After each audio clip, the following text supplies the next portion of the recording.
বৰ এজন নিৰ্মাতা বুলি ভাবো তেনেকৈ ৰাহুল গান্ধীৰ এই কথাটো মই ভাল পাওঁ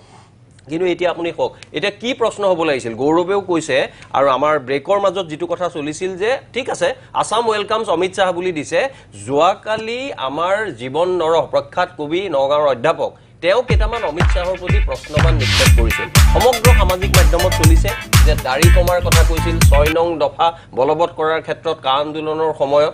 2 নম্বৰ কৈছিল সীমান্ত সিল হোৱাৰ কথা 3 নম্বৰ ভাৰতীয় জনতা পাৰ্টিয়ে এসময়ত গৈ আমাৰ গোগামুখ হেতু অঞ্চলত এই যে বৃহৎ নদীবান্ধৰ বিৰোধিতা কৰিছিল কিন্তু শাসনলৈ আহি বেলেগ এটা ৰূপ ললে তাৰ পিছত কথাই কথাই তেওঁলোকে এটা বিশেষ জনসমষ্টিত অবজ্ঞা অবহেলা অপমানৰ তেওঁলোকে লক্ষ্য কৰি লয় কিন্তু আপোনাকটো অসম চুক্তিখন দি থৈছে 40টা বছৰ হ'ল এনআৰসিখন মই মানি লৈছো বেয়া ভুল 50 লাখ হ'ব লাগিছিল 40 লাখ হ'ব লাগিছিল কিন্তু 19 লাখটো আছে আৰম্ভ কৰিবলৈ হলে আমি বুমটোৰ ওচৰলে নগৈ মেৰুকৰণকাৰী তেনেকুৱা মন্তব্য নিদি আমি এনআৰসি 19 লাখৰ দিটো আৰম্ভ কৰিব পাৰিলো হয় যে তেওঁলোককে প্ৰথম বহিষ্কাৰ কৰো তাৰ পিছত কিন্তু সেই কামবোৰ নকৰে সেই কামবোৰ নকৰি কি কৰে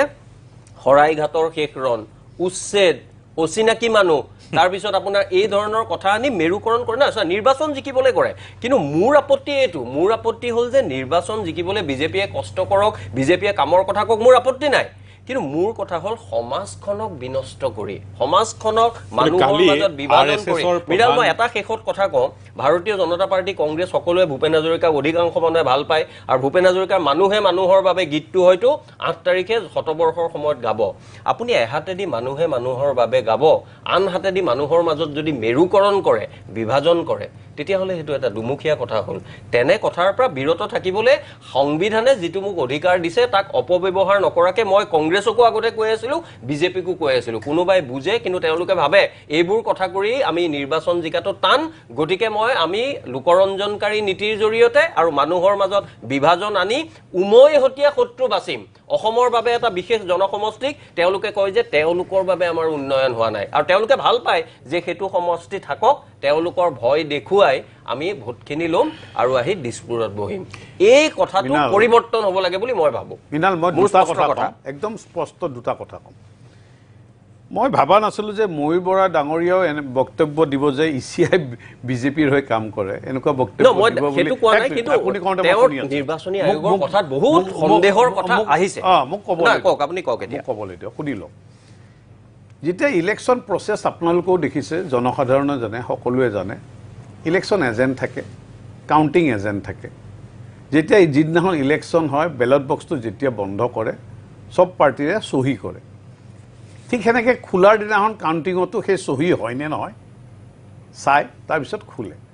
যদি কিবা গণ্ডগোল আছে ইমান যদি মই ভাবোঁ তাৰমানে কংগ্ৰেছৰ যিবিলাক ইলেকশ্যন এজেণ্ট আছিল বা কাউণ্টিং এজেণ্ট আছিল তেওঁলোকে সেইখিনিও নাজানে নেকি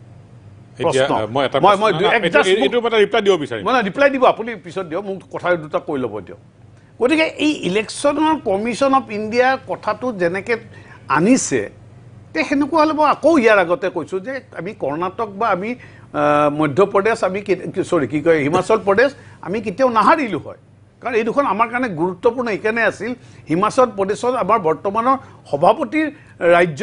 আৰু আমাৰ যি সাংগঠনিক সাধাৰণ সম্পাদক BL সন্তোষ ডাঙৰীয়া কৰ্ণাটকৰ ৰাজ্য এই দুটা কথা মই আপোনালোকক কৈছোঁ এতিয়া দ্বিতীয় কথা মই আপোনাক এটা কথা ক'বলৈ যাওঁ আজি আপুনি যদি চাই উপেন্দ্ৰনাথ ব্ৰহ্ম তেওঁক দিল্লীত ষ্টেচু বনাই পেলাই কোনে সন্মান দিছে আজি 300 বছৰীয়া আহোমক প্ৰতিষ্ঠা কৰিবলৈ আমি দিল্লীত আমি গোটেই সমগ্ৰ ভাৰতবৰ্ষক আমি জনাবৰ কাৰণে আমি প্ৰয়াস কৰিছোঁ শংকৰদেৱক আমি লৈ যাবলৈ প্ৰয়াস কৰিছোঁ এই কথাবিলাক কোনে কৰিছে আজি নামঘৰক আমি কেনেধৰণে সংৰক্ষণ কৰিব লাগে নামঘৰ মন্দিৰ এইবিলাকৰ কাৰণে আমি আজি কাম কৰিছোঁ আমি জনসাধাৰণৰ লগত আজি 1 লাখ বিঘা মাটি এইবিলাক কথা কংগ্ৰেছে সেই কথাটো ময়ূৰ বৰাই কিয় নকয় যে কংগ্ৰেছৰ দিনত ইমান লাখ মাটি যে কংগ্ৰেছ থাকোতে পুৰা কৈছিল কংগ্ৰেছকে কৈছিল তেতিয়া আপোনালোকে ভালেই পাইছিল চাওক মানুহ কুটিয়া কংগ্ৰেছ থাকুনতে কয় কোনে বিজেপি থাকুনতে কয় কি কাৰণে কয় তেওঁলোকক ক'ব লাগে কি কাৰণে কয় হেতু বেলেগ কথা হেতু জনসাধাৰণে বুজিব এইটো জনসাধাৰণ ইমান অবুজন নহয় ভাৰতীয় জনতা পাৰ্টিয়ে অসমৰ জনসাধাৰণৰ লগত সদায় আছে সদায় অহৰহভাৱে কাম কৰিছে আৰু জাতি মাটিৰ ভিত্তিৰ কাৰণে আমি কাম কৰিছোঁ আজি কংগ্ৰেছ দলে কিন্তু সেইবিলাক কাম কৰা নাছিল আজি আমাৰ আমাৰ যিখিনি খিলঞ্জীয়া মানুহক মাটি দিছিল নেকি কৰাৰ পিছত আপোনাক যথেষ্ট সময় ভালকৈ দিয়া হ'ল দুটা কথা মই এটা কৈ থব বিচাৰোঁ যে আপুনি ক'লে যে পলিং আৰু আপুনি যেতিয়া ইলেকশ্যনৰ কথাটো ক'লে হয়তো আপুনি ইণ্টেনশ্যনেলি কৈছে বা আপোনাৰ মনত খেলা নাই debate is not about polling debate is about electoral roll ভোটত সেইদিনাখন কি হৈছে চহীটো মাৰি দি দিছে বুলি আপুনি দুবাৰো ক'লে হয়তো আপুনি ইণ্টেনশ্যনো ক'ব পাৰে বা বুজাটো অসুবিধা হ'ব পাৰে বাট হোল ইণ্ডিয়া ডিবেটটো হৈ আছে ইলেক্টৰেল ৰোল মেইল প্ৰেক্টিছ তেখেতে কোনটো কৈ আছে তেখেতে যেতিয়া কংগ্ৰেছৰ প্ৰতিনিধিয়ে কৈছিলে যে 10 লাখ ভোট বাঢ়ি গ'ল 1 মিনিট 20 লাখ ভোট বাঢ়ি গ'ল ইলেক্টৰেল ৰোলৰ কথাই কৈ আছে বুজি পাইছো 1 মিনিট 2 নম্বৰ কথাটো হ'ল 1 নম্বৰ শেষ হোৱা নাই আমি আপোনালোক খুব কপাল মই প্ৰথম কথা আপোনাক মই অত্যন্ত ময়ূৰৰ কথাটো কওঁ যে অত্যন্ত কষ্ট কৰা দল এইটো একদম উধলকৈ চবেই কষ্ট কৰা অসংখ্য বন্ধু আছে তো আপোনাৰ নিচিনা ব্যক্তিগত যিবিলাক স্কুলত পঢ়া সাংঘাতিক কষ্ট কৰি দেখি গম পাইছোঁ বাট কিন্তু তথাপি আপোনালোকে ক'ব লাগিব ভাগ্য ভাল আপোনালোকৰ যে অসমীয়াৰ আৱেগ কাৰণে বৰ চকুটোকো মুদি থাকে লাচিতৰ নামত চিঠি লিখি পেলাই অসম উন্নতি কৰিবৰ কাৰণে মানুহ আপোনাক ভোট দিয়া নাছিল লাচিতৰ নামত চিঠি দিব ক'ৰবাত দীঘল মূৰ্তি এটা লিখিব জনসাধাৰণ বুৰ্বক বুলি ভাবে নেকি মই আৱেগিক বুলি কৈ দিলোঁ আৱেগিক বুৰ্বক নহয় আপুনি এই যে আজি যে 15,000 জনপ্ৰতিনিধি আহিলে কি আপুনি এই গোটেইখিনি বুৰ্বক বুলি ক'ব খুজিছে আৱেগিক বুলি কৈয়ে দিছোঁ আপুনি বেয়া পায় বুলি ভাল পাই কৈ মানে আপুনি বুৰ্বক ক'ব খুজিছে চিধা কওক মোক যদি ক'ব বিচাৰে কওক কি আপত্তি আছে আপুনি বুৰ্বক বুলি ক'ব বিচাৰে আপুনি মই ইলেকশ্যন নেখেলো মই বুৰ্বক আৱেগিক ভোট নালাগে মোৰ কথাটো ক'বৰ কাৰণে মই চিধাকে আপোনাক কৈছোঁ যে মোকতো ভোট নালাগে মোক আপুনি বিকলে কয় যিমান গালি পালে পাৰক কিন্তু আপোনালোকে এই প্ৰেক্টিকেল ৰিয়েলিটি বুজিবলৈ চেষ্টা কৰক চাওক ভাই এই মানুহখিনি প্ৰেক্টিকেল ৰিয়েলিটি চাওক মই এইটো বুজি পাওঁ যে বহিষ্কাৰ কৰিব নোৱাৰে সেইটো মই বুজি পাওঁ গুৱাহাটীৰ পানী যেনেকৈ সমস্যা সমাধান কৰিব নোৱাৰে বিদেশী বহিষ্কাৰ কৰে সেইটো বুজি পাওঁ কিন্তু সেই এক যুদ্ধজোৰ কৰি যদি কয় যদি যে আমি মইতো এসময়ত অসমৰ চবেই চিঠি লিখিলে কিহৰ নামত লিখিলে মই পাহৰিলোঁ এতিয়া লাচিতৰ নামত আছিল নে শৰাইঘাটৰ নামত লাচিত বৰফুকনৰ চিঠি লিখিলে চিঠি লিখি যদি অসম ভাল হৈছে মই নাজানো তো আমি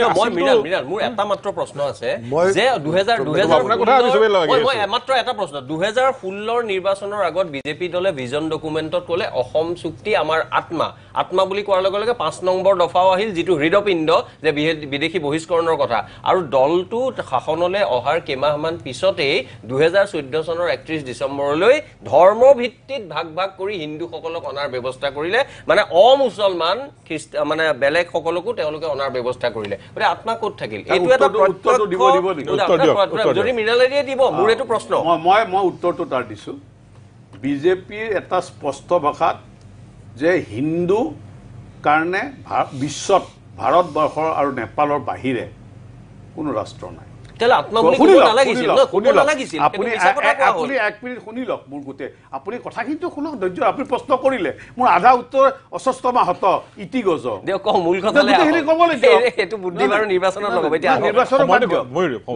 মই কৈছো যে আমাৰ স্পষ্ট যে কোনো হিন্দু বিশ্বত ভাৰতবৰ্ষত কেতিয়াও তেওঁলোক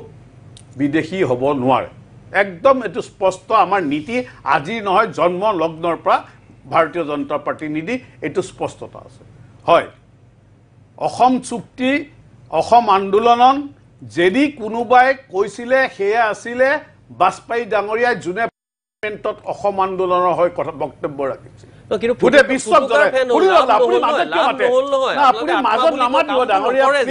আপুনি কওঁতে মই মনে মনে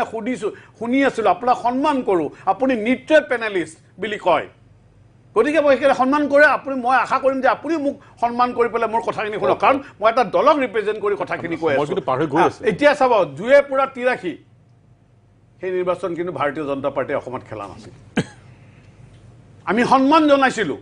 এই আন্দোলনটোক আৰু আজিও অসম চুক্তিত যিখিনি কৰিব পাৰে ষ্টেটে ইতিমধ্যে কাম আৰম্ভ কৰিছে গতিকে আমি কাম কৰি আছোঁ এনেকুৱা নহয় আমি আহা ইয়াত কেইবছৰ হৈছে আমি কিমান দিনে কৈছোঁ জনসাধাৰণে সেইকাৰণে শুনক এই কথাবিলাক আপোনালোকে কিহৰ কাৰণে কয় মই বুজি নাপাওঁ কিন্তু জনসাধাৰণে বুজি পায় যে এই জাতিটোৱে এই যিসকল মিয়া মুছলমান আজি আহি পেলাই ইয়াত অশান্তি কৰি আছে যিটো চিনাকি অচিনাকি কথা আমাৰ মুখ্যমন্ত্ৰীয়ে কৈছে জনসাধাৰণ কিন্তু কানেক্টেড উইথ দ্যাট বুজি পাইছে এই যে আজি মাটি আমি অচিনাকি মানুহৰ পৰা মাটি কানি আনি আমি যে চিনাকি মানুহক দিব ওলাইছোঁ আজি এই যে সত্ৰবিলাক কিয় মনে মনে আছে সত্ৰবিলাক যেতিয়া বেদখল কৰিছে এইবিলাক মানুহবিলাকে আপুনিতো সত্ৰৰ ওপৰত বহুত লিখে আপোনালোকে কেতিয়াও এটাও লিখনি নাপালোঁ আপুনি পঢ়া ঠিক নাই আছে নেকি? কৈ লওক আপুনি মই- পঢ়া নাই তেতিয়া এনেকুৱা- মই বাৰু নিজক মই বিৰতি লৈ লৈছো শুনক। মই বিৰতি লৈছো কিন্তু ময়ূৰে এইটো মই ডিফেণ্ড কৰিব লাগিব ময়ূৰক যে ময়ূৰে এই বিষয়ে লেখা মই কিন্তু মই পঢ়িছো আৰে, যেনেধৰণে লিখিব লাগে কেতিয়াও নিলিখে। 25 মাৰ্চৰ আগতে আজি সেইটো এটা debatable। মুছলমান অন্যান্য নাই, সেইটো debatable। কথা কিয় ক'ব নাই, লাগে? মই তেওঁ বিৰতিটো লৈ আজি লৈছো 51-71টো ডিবেট বিৰতিটো লৈ লৈছো যি মোহন ভাগৱত ডাঙৰীয়াৰ যোৱা কালিৰ যদি 100 বছৰ হোৱা RSSৰ প্ৰেছ কনফাৰেন্সখন চাই এজন কেনেকৈ কিমান সুন্দৰ তত্ত্বাত্বিক আৰু দাৰ্শনিকভাৱে কোৱা কথাবিলাক শুনাৰ পিছত আপুনি এখন বেলেগ পৰিষ্কাৰ এখন বেলেগ এখন ছবি পায় আৰু এতিয়া যিবিলাক কথা আপুনি শুনি থাকে ইয়াত এখন বেলেগ পৰিষ্কাৰ বেলেগ এখন ছবি পায় বৰ খেলি মেলি লাগি যায় সেই এনিৱে বহুত প্ৰশ্ন থাকি গ'ল কিন্তু মই ঘূৰি আহি পেলাই চাম্বিত শৰ্মাক সুধিব বিচাৰিম বিজেপিক গালি পাৰিয়েই নিৰ্বাচনত চেষ্টা যাবনে নে নিজে কিবা আপোনালোকে কৰিব কাৰণ আপোনালোকতো আমি কোনোপধ্যে বিশ্বাসত একেবাৰেই ল'ব নোৱাৰোঁ দুয়োটা গগৈয়ে কাজিয়াই কৰি থাকে এনেকুৱা লাগে যেন গৌৰৱ গগৈয়ে যিহেতু তেওঁৰ বয়সটো কম তেওঁ 26টো ৱাকঅভাৰ দিছে 28লৈকে তেওঁ deputy leader of the opposition আছে তাৰপিছত জিকক নিজিকক তেওঁ 29ৰ পৰা তেওঁ এটা চেষ্টা দিব পাৰে আৰু তেতিয়ালৈকে অসমতো বিজেপিৰ 15 বছৰৰ চৰকাৰ হৈ যাবগৈ 31লৈকে তেতিয়া এণ্টি ইনকামবেঞ্চি ইয়াতকৈ বাঢ়িব আৰু ডেফিনেটলি 45%টো নিশ্চয় তাতকৈ কিছু কমিব তেতিয়া 31ত আৰু তেতিয়া তেওঁ যুঁজ দিব এনেকুৱা এটা মোৰ মানে ফিল হয় সেই কথাটোকে সমিত শৰ্মা মই বিৰতিৰ সিটো পাৰে আপোনাৰ পৰা জানিব চেষ্টা কৰিম